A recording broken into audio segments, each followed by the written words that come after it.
Waruni's Kitchen YouTube channel එකට අදත් ඔයගොල්ලෝ හැමදෙනාම ගොඩක් ආදරෙන් පිළිගන්නවා. මම අද ඔයාලට කියලා දෙන්න යන්නේ කිරිපිටි මේසැඳි දෙකක් විතරක් පාවිච්චි කරලා ගොඩක් රසවත් පුඩින් එකක් හදන හැටි. ඉතින් අපි මේ පුඩින් එකට කිරිපිටි මේසැඳි දෙකක් පාවිච්චි කරාට මේකේ හොඳ රසයක් තියෙනවා. ඒ වගේම තමයි මේක 4 දෙනෙකුට වගේ ප්‍රමාණවත්. බැලු බැලමට මේ පුඩින් එකට ජෙලටින් හරි අගාග හරි පාවිච්චි කරලා වගේ පෙනුනට මේකට අපි ජෙලටින් ආගාග මේ කිසි දෙයක් පාවිච්චි කරන්නේ නැහැ. ඒ නිසා මේ පුඩින් එක අපිට ගෙදර තියෙනම අමුද්‍රව්‍ය පාවිච්චි කරලා ගොඩක් රසට ගොඩක් අඩු කාලයකින් ගොඩක් හොඳ පෙනුමක් තියෙන හදාගන්න පුළුවන්. ඉතින් අපි බලමු මේ පහසු රසවත් පුඩින් එක කොහොමද හදන්නේ කියලා.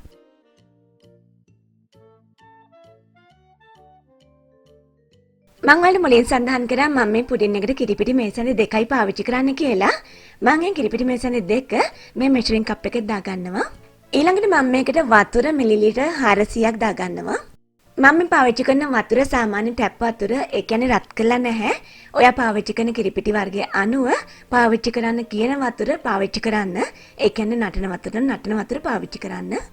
පෙටි කිරි ටික මේ විදිහට හොඳින් දිය කරගන්න වතුරයකට. මම දැන් මේ එකතු කරන්නේ කෝන්ෆ්ලවර් මේසැඳි දෙකක් එකතු කරන්න ඕනේ අපි මේකට. ඔයා මේ කිරි එක හදාගත්තේ උණු වතුරෙන් නම් ඔයා කිරි එක හොඳින් නිවෙනකන් ඉන්න ඕනේ කෝන්ෆ්ලවර් එකතු කරන්න. මොකද කෝන්ෆ්ලවර් උණු වතුරට එකතු කරොත් ඒක දිය වෙන්නේ නැහැ, උඩ පාවෙන්න ගන්නවා. දැන් කෝන්ෆ්ලවර් ටික මේ විදිහට හොඳින් මිශ්‍ර කරගන්න ඕනේ කිරි එකත් එක්කලා. සුපුරුදු විදිහට වීඩියෝ එකට අදාළ සම්පූර්ණ රෙසිපි එක වීඩියෝ එකට පල්ලෙහාට තියෙන ඉන්ෆෝ බොක්ස් එකේ තියෙනවා. එතනින් රෙසිපි එක ගන්න ඕගොල්ලෝ.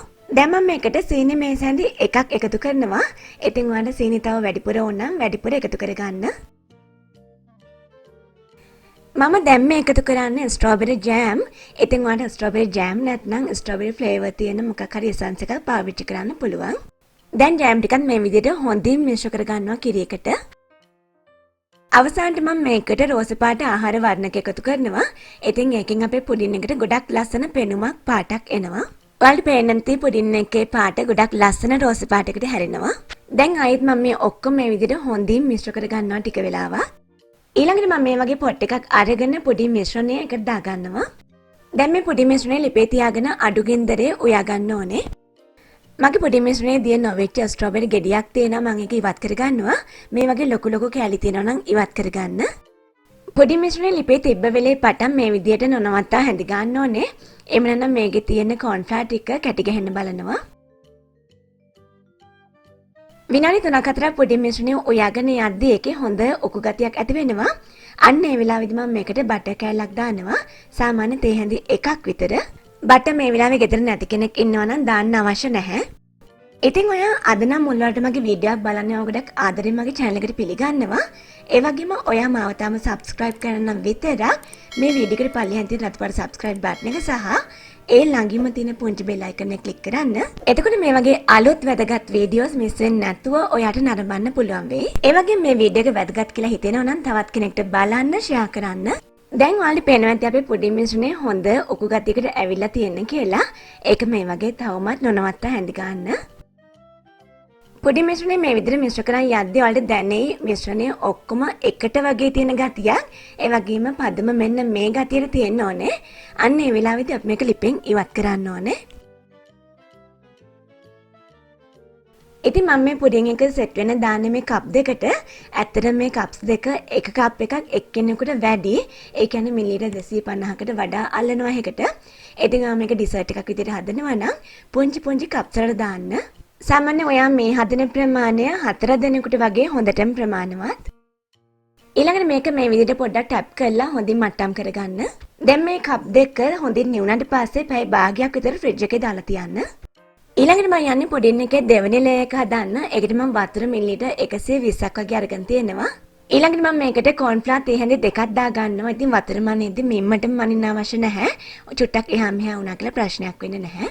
ඊළඟට සීනි තේ හැඳි 1 කාලක් වගේ එකතු කරනවා. ඉතින් මේකට අපි ආයි ජෑම් එකතු කරන නිසා සීනි එකතු කරද්දී ගොඩාක් එකතු කරන්න එපා. පැණි රස වැඩි වෙයි.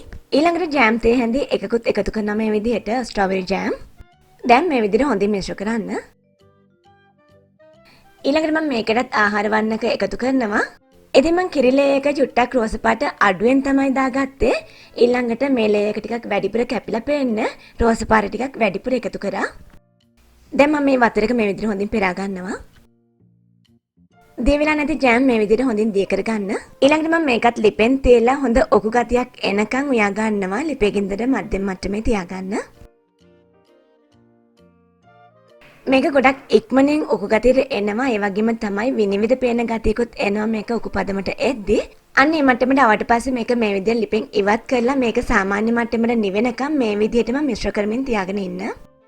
මේ විදිහට අපි පුඩින් එකේ පළවෙනි ලේ එක හොඳින් කූල් වෙලා තියෙන්නේ. ඒ වගේම හොඳින් උඩ සෙට් වෙලා තියෙනවා වලට පේනවා ඇති.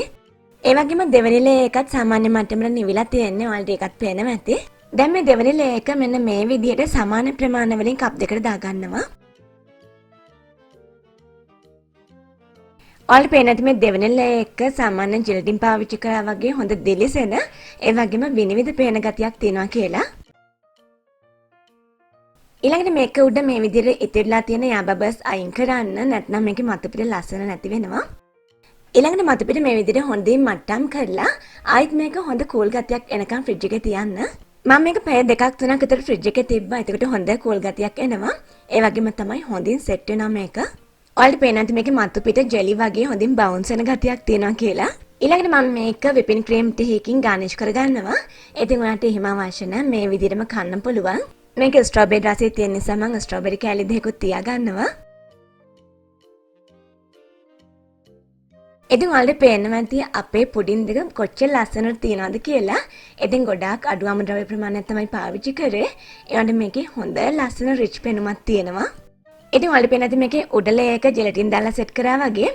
ඒ වගේම යට ලේ එක කොහොම හැදුවද කියලා නොදන්න කෙනෙකුට හිතා ගන්න බෑ. ඒ තරම්ම රසයි මේක. ඔගොල්ලොත් අනිවාර්යෙන් මේ රෙසිපි එක try කරලා බලන්න. ඇත්තටම ගොඩාක් ආස වෙයි. ඒ වගේම ගොඩාක් රසයි කියලා හිතෙයි.